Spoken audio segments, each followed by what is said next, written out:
Hi friends, ಹೇಗಿದ್ರೆ ಎಲ್ಲರೂ. ಇವತ್ತಿನ ವಿಡಿಯೋದಲ್ಲಿ ಮಹಿಳೆಯರಲ್ಲಿ ಬಂಜೆತನಕ್ಕೆ ಯಾವೆಲ್ಲ ಕಾರಣಗಳಿರ್ಬೋದು ಅನ್ನೋದರ ಬಗ್ಗೆ ಡೀಟೇಲ್ಸ್ ಆಗಿ ತಿಳಿಸ್ಕೊಡ್ತಾ ಹೋಗ್ತೀನಿ.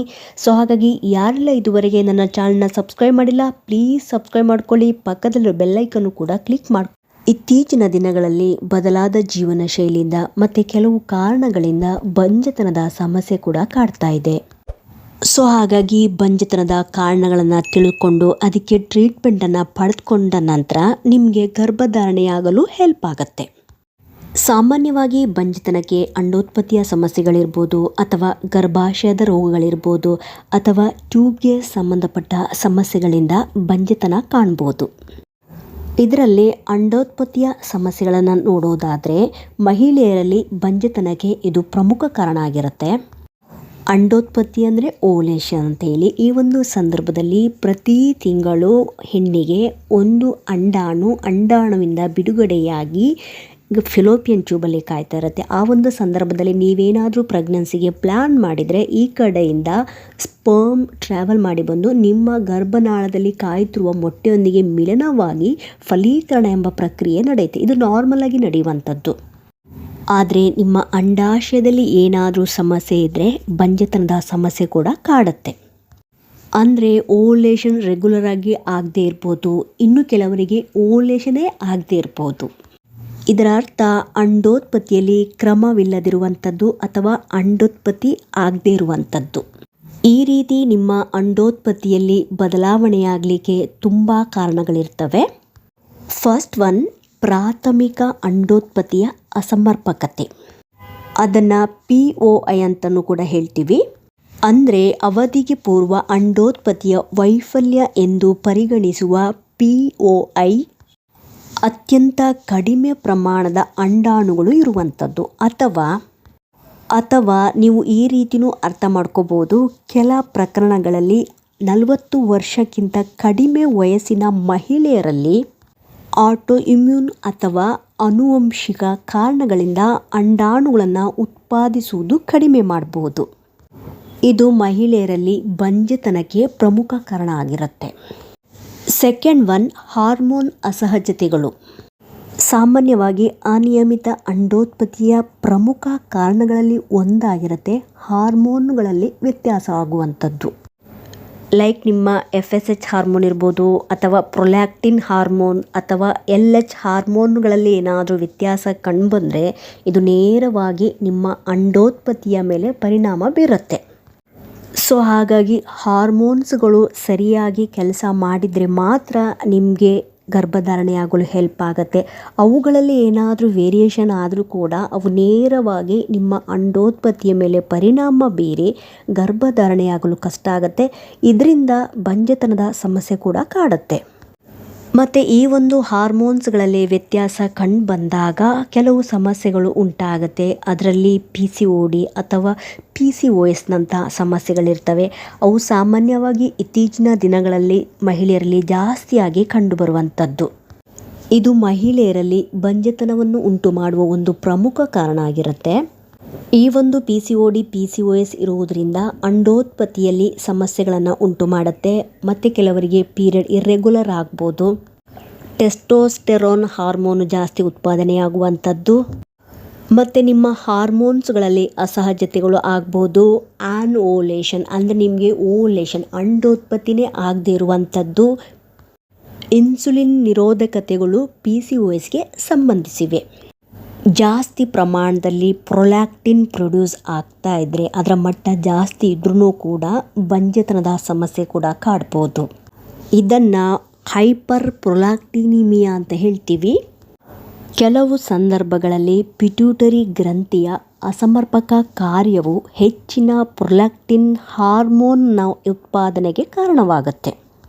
ಈ ಪ್ರೊಲ್ಯಾಕ್ಟಿನ್ನ ಉನ್ನತ ಮಟ್ಟಗಳು FSH ಮತ್ತು LH ಮಟ್ಟಕ್ಕೆ ಋಣಾತ್ಮಕವಾಗಿ ಪರಿಣಾಮ ಬೀರೋದ್ರಿಂದ ಅಂಡೋತ್ಪತ್ತಿಯ ಅಸ್ವಸ್ಥತೆಗಳು ಮತ್ತು ಫಲವತ್ತತೆಗೆ ಸಮಸ್ಯೆಯನ್ನು ಉಂಟು ಮಾಡ್ಬೋದು.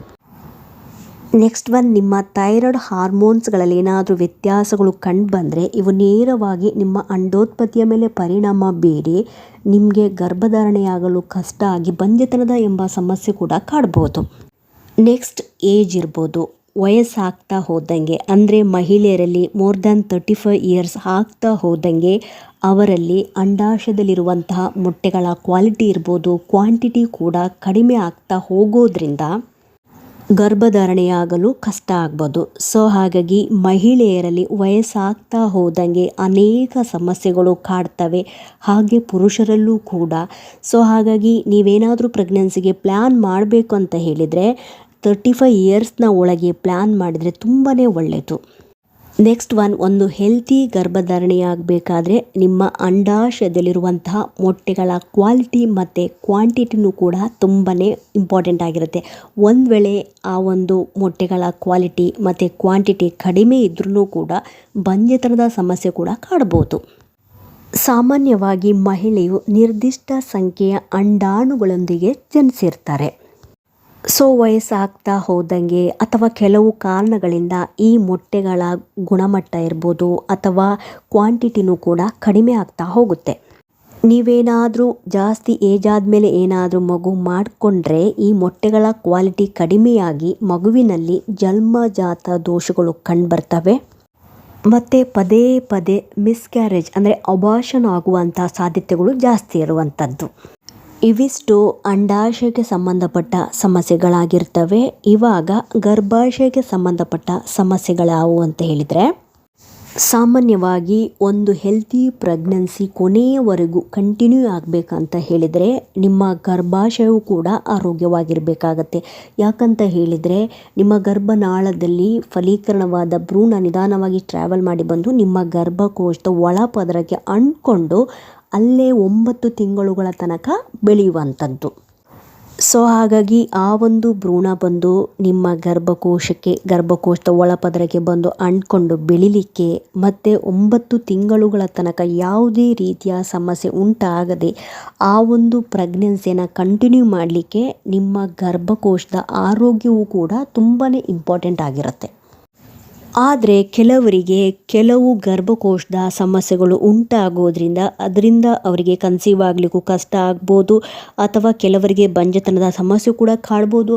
ಇನ್ನು ಕೆಲವರಿಗೆ ಕನ್ಸೀವ್ ಆದ್ರೂ ಕೂಡ ಮಿಸ್ಕ್ಯಾರೇಜ್ ಆಗುವಂಥ ಸಾಧ್ಯತೆಗಳು ಜಾಸ್ತಿ ಇರ್ತವೆ. ಆ ಸಮಸ್ಯೆಗಳು ಯಾವುವು ಅಂತ ಹೇಳಿದರೆ, ಲೈಕ್ ಫೈಬ್ರಾಯ್ಡ್ನ ಸಮಸ್ಯೆಗಳಿರ್ಬೋದು ಅಥವಾ ಪಾಲಿಪ್ಗಳು ಅಂತ ಹೇಳ್ತೀವಿ, ಗರ್ಭಾಶಯದ ಅಸಹಜತೆಗಳು ಅಥವಾ ಎಂಡೋಮೆಟ್ರಿಯೋಸಿಸ್ ಅಂತ ಇರ್ಬೋದು. ಇವೆಲ್ಲ ಸಮಸ್ಯೆಗಳು ಗರ್ಭಧಾರಣೆಯಾಗಲು ತಡೆಯುಂಟು ಮಾಡ್ಬೋದು.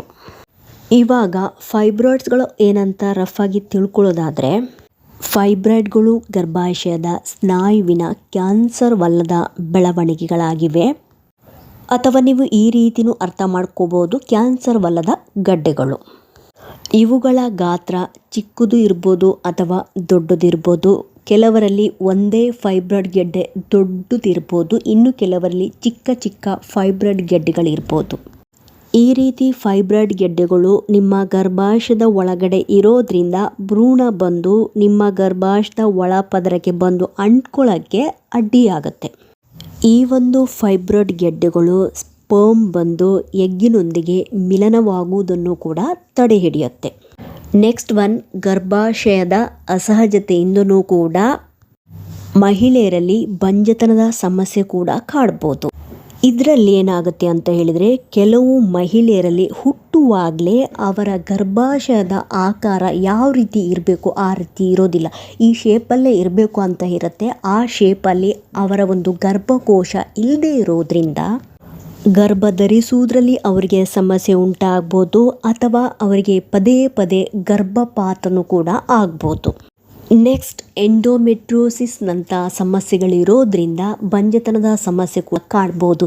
30% ಮಹಿಳೆಯರಲ್ಲಿ ಇದು ಬಂಜೆತನಕ್ಕೆ ಕಾರಣವಾಗ್ಬೋದು. ಇದು ಬಂಜೆತನಕ್ಕೆ ಪ್ರಮುಖ ಕಾರಣವಾಗಿರುತ್ತೆ. ನಾರ್ಮಲ್ ಆಗಿ ಏನಾಗುತ್ತೆ, ನಿಮ್ಮ ಗರ್ಭಕೋಶದ ಒಳಪದರ ಪ್ರತಿ ತಿಂಗಳು ಪೀರಿಯಡ್ನ ರೂಪದಲ್ಲಿ ಹೊರಗಡೆ ಬರುವಂಥದ್ದು. ಆದರೆ ನಿಮಗೆ ಒಂದು ವೇಳೆ ಅಥವಾ ಯಾರಿಗಾದರೂ ಎಂಡೋಮೆಟ್ರಿಯೋಸಿಸ್ ಇದೆ ಅಂತ ಹೇಳಿದ್ರಲ್ಲಿ ಅವರಲ್ಲಿ ಏನಾಗುತ್ತೆ ಅಂತ ಹೇಳಿದರೆ, ಈ ಒಂದು ಗರ್ಭಕೋಶದ ಒಳಪದರ ಪೀರಿಯಡ್ನ ರೂಪದಲ್ಲಿ ಹೊರಗಡೆ ಬರುವ ಬದಲು ಅದು ಹೋಗಿ ನಿಮ್ಮ ಅಂಡಾಶಯಗಳಲ್ಲಿ ಅಥವಾ ಫೆಲೋಪಿಯನ್ ಟ್ಯೂಬ್ನಲ್ಲಿ ಮತ್ತು ನಿಮ್ಮ ಗರ್ಭಾಶಯದ ಹೊರಗಡೆ ಹೀಗೆ ಬೇರೆ ಬೇರೆ ಜಾಗಗಳಲ್ಲಿ ಹೋಗಿ ಬೆಳಿಲಿಕ್ಕೆ ಸ್ಟಾರ್ಟ್ ಆಗುತ್ತೆ. ಹೀಗೆ ಬೆಳೆದು ಬ್ಲೀಡ್ ಆಗುವಂಥ ಸಂದರ್ಭದಲ್ಲಿ ಆ ಒಂದು ಬ್ಲೀಡ್ ಹೊರಗಡೆ ಬರಲಿಕ್ಕೆ ಜಾಗ ಇಲ್ಲದೆ ಇರೋದ್ರಿಂದ ಅಲ್ಲೇ ಸಿಸ್ಟ್ಗಳಾಗಿ ಫಾರ್ಮ್ ಆಗುವಂಥದ್ದು, ಇದನ್ನೇ ಎಂಡೋಮೆಟ್ರಿಯೋಸಿಸ್ ಅಂತ ಹೇಳ್ತೀವಿ.